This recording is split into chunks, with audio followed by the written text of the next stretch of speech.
One part of the religion of white supremacy is to sacrifice certain people and sacrifice their lives for the sake of your religion, to show your dominance in your religion. And this is what the white supremacists, they do with melanoid people all around the world. We are this beast that they are afraid of and they have to destroy in order to protect themselves, protect their women, by extension protect their country. So the more white folk in America become a minority, the more afraid they're going to be, the more reactionary they're going to be, and the more they're going to see a need to circle the cultural wagons and take us out. This is their last stance. And to be perfectly honest with you, if you really understand the essence of white supremacy, they have to do that. In their minds, they have to do that because to submit is to die. So they are like a caged animal or animal that's been trapped in a corner. They're going to do everything within their power to survive. And if we understand that and understand this is the mentality that we're dealing with, then our reaction has to be a different reaction. You know, we can't react to everything that they do if we understand their mindset. We have to know how not to provoke them, but there are other things that we could be doing and should be doing in order to maximize our presence, right? And take back our power so that we neutralize them just by our very presence. In order to maintain a system of supremacy, you have to also maintain that people stay in a position, and if they get too far ahead or make too many forward advances, there's a fear that we're going to lose control. I've even had people say to me, well, if we give, in quotes, black people everything they're asking for, then we will be out of control.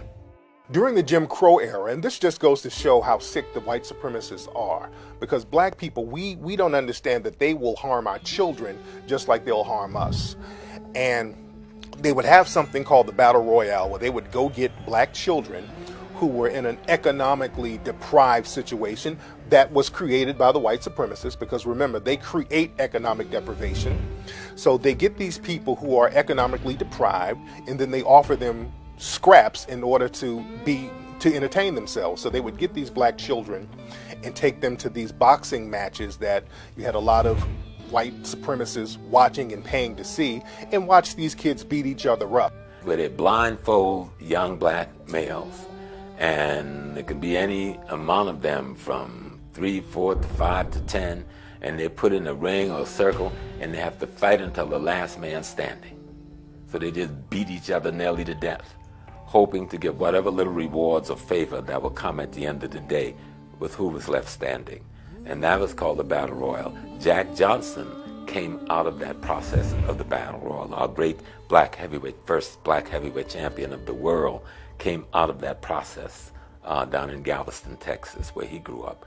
And that was all through the South as an entertainment mode for white folks to watch black young kids beat themselves into a frenzy while blindfolded, with the hope that they won't get hurt at the end of the day, killed at the end of the day, or might get some pittance of a reward that they could take home and help their families. When we look at circus clowns, especially the hobo clown, the sad-faced clown with the ripped-up clothes, that came from the white supremacists making fun of black people. At around 1874, there were these two white men who were minstrel show artists, McIntyre and Heath.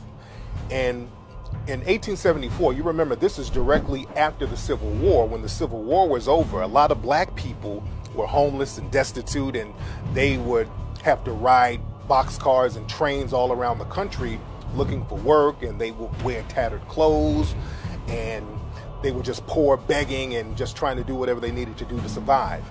And living in a culture of white supremacy, the white supremacists looked at that and said, okay, that's something that we could make fun of.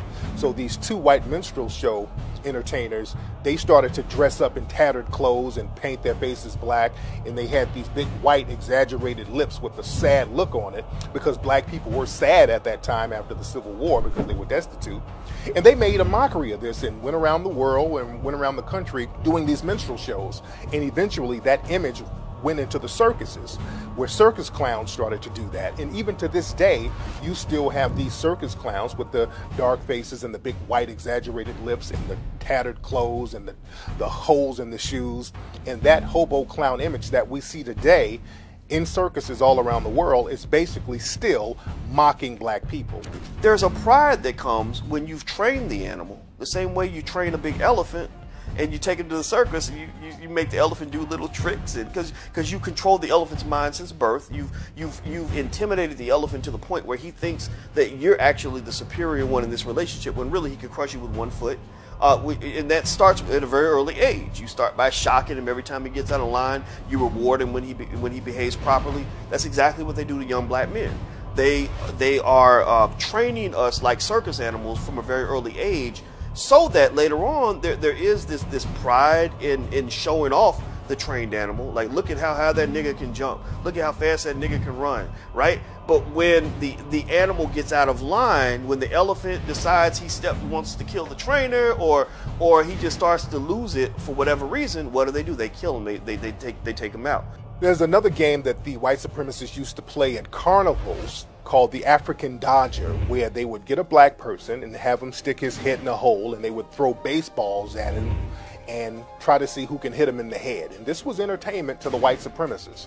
Anything that will harm black people has always been entertainment to the white supremacists. This is why lynching was entertainment to the white supremacists. Even to this day, seeing black children get murdered in the streets by the white supremacists with impunity, that's entertainment. This is why these people who do it, they get paid, they get big donation money to harm black people.